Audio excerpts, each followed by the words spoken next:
En esta pregunta vamos a comentar cómo se hace el diagnóstico de la enfermedad por reflujo gastroesofágico. Como sabéis, la enfermedad por reflujo gastroesofágico se define por la presencia de síntomas o alteraciones histológicas en el esófago secundarias al reflujo procedente del estómago hacia el esófago.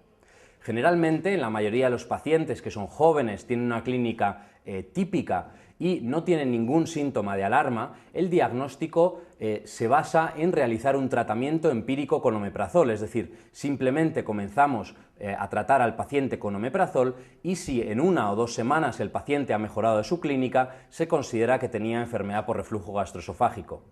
Sin embargo, si nos dicen que el paciente tiene una de estos cuatro síntomas que se llaman síntomas de alarma, que son la disfagia, es decir, dificultad para tragar, la odinofagia, dolor al tragar, la pérdida de peso o bien el sangrado, en esos casos sería necesario realizar una endoscopia para diagnosticar posibles complicaciones.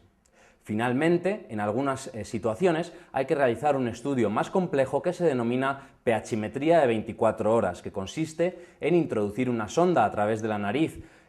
hasta unos 4 centímetros por encima de la unión gastroesofágica y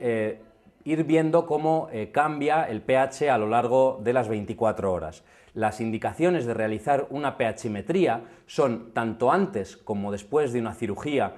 antirreflujo. También cuando el paciente tiene clínica atípica, como por ejemplo tiene síntomas de asma, broncoespasmo, dolor torácico o síntomas que no son los habituales, y también finalmente si el paciente no responde a omeprazol tras 2 o 3 semanas de tratamiento. En el caso que nos plantean,